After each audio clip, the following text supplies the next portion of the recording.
All right, everybody. I got a bee flying around me. We're gonna take y'all on while we feed the animals again today. You know, just kind of show y'all what we do every day. Hey, quit that. They're anxious to get fed. As you can see, Zach's got the feed bucket. Big Bolivar likes to stick her head in there. All right, Zach, go ahead and feed them.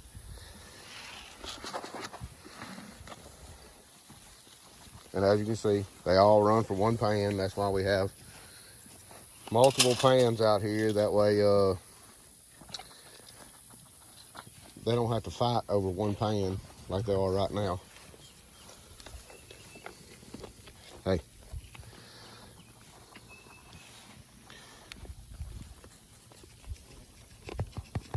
Hey, Big Mama. So, as you can see here, this is the one that broke her horn off. It's doing really good. We took good care of it whenever it first broke off. And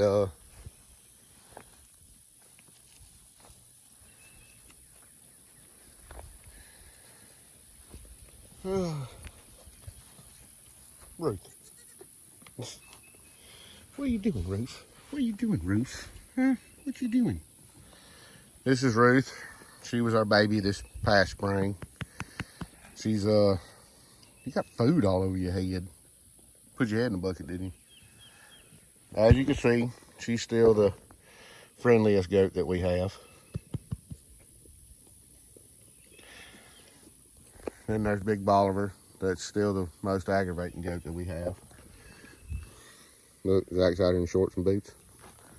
And that one there, the one we call cow goat, she still ain't super friendly. She's getting a little better. This is little Mama and little Billy. And as you can see, little Billy still likes to jump and run. And we didn't realize, we're gonna put a picture in right here somewhere along the way. We didn't, we didn't realize just how big he had gotten. Looking at him now versus the picture we're gonna put in here of how big he's gotten, how big his horns have gotten. Since he's been here, I think we've had him a year and a half or so.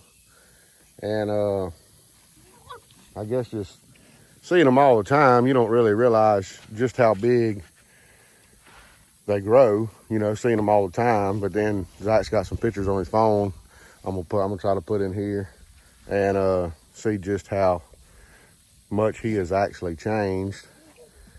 So all our happy goats in their happy pen. I think we're gonna have to mow in here. They keeping the weeds eat down, but they ain't eating a lot of the grass. You know, they're bramble eaters.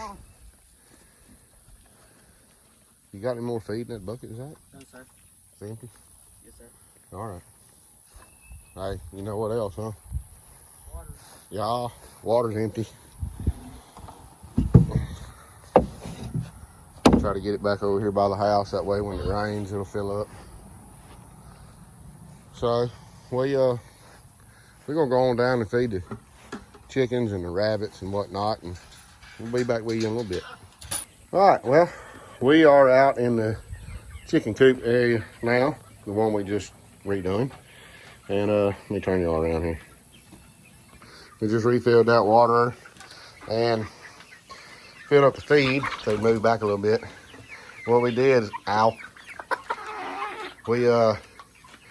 we mixed, it's like 50% grower feed and 50% scratch feed. They're getting big enough now that they eat that scratch pretty good.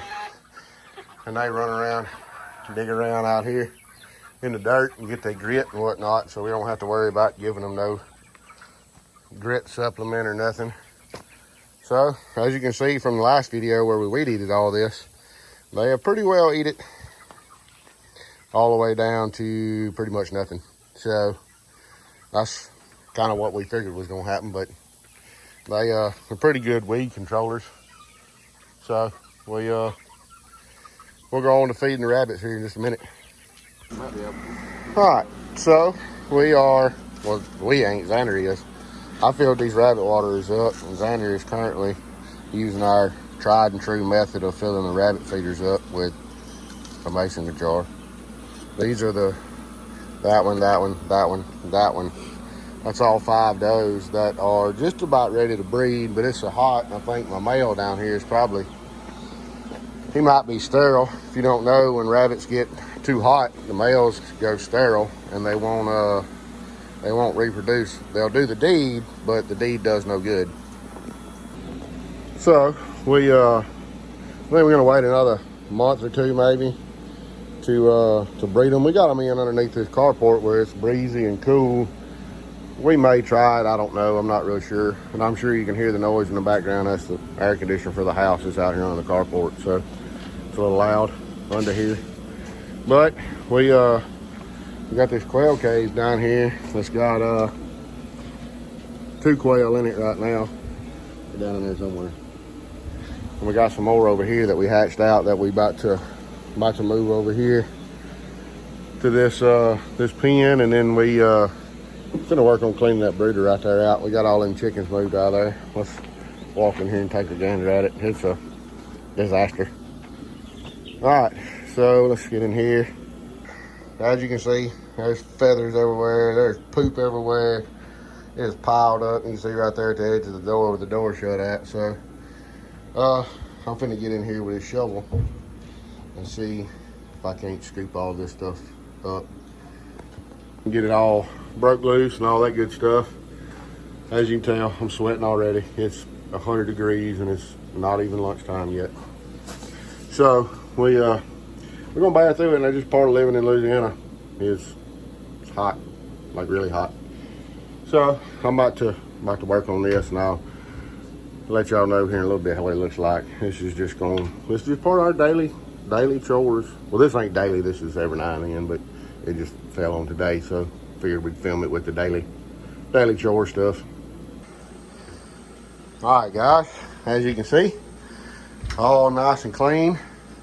Probably gonna let it sit for a day and dry out some before we move. We got some meat chickens that we're gonna move in there and let them grow up till they're big enough to go right over there in the chicken tractor. Now, as you can see right there, the grass is all dead. That's where we had them chickens at. But here in a couple weeks, that is gonna grow back so thick and so green. It'll be, it was really thick grass there already anyway, so it's gonna be like super thick grass right there. As you can see, it's hot. My God, is it hot in Louisiana right now. I think that pretty much sums up our animal feeding. We're gonna move them quail over here. I guess we'll kind of record a little bit of that quail being moved over, kind of see how them littler ones react with them bigger ones. So we'll be back with you in just a second.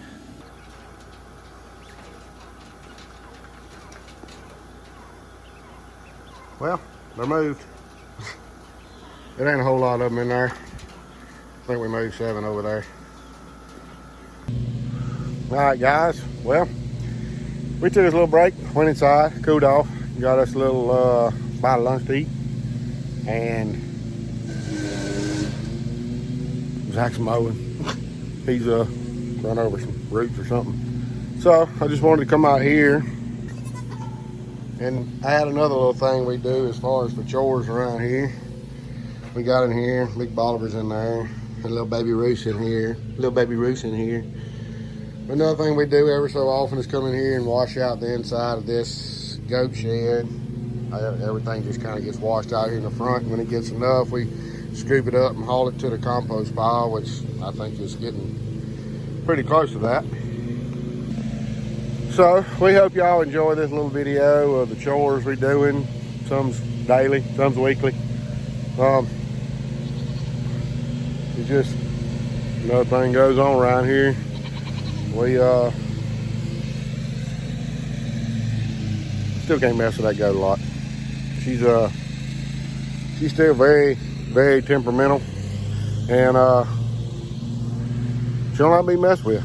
So we hope everybody's enjoying these videos and gets a little insight what it's like to have animals on a homestead or on a farm, or just have animals, I guess. You ain't necessarily got to have a homestead or a farm, but if you just like having animals as pets, some of the things you have to do every day and sometimes weekly, like cleaning that out. Just a little insight as to what all it takes to take care of animals around here, feeding and watering and good housing and clean housing and all that good stuff. So y'all keep sharing these videos, keep sharing our channel, sharing our Facebook page. If you're new to the channel, go ahead and subscribe to the channel. If you're new to the page on Facebook, you can follow us and you'll get notified anytime we upload videos on both platforms. We appreciate all the support we got. Y'all keep the support coming, and we can't say it enough. We appreciate the fire out of it, and we'll see y'all on the next one.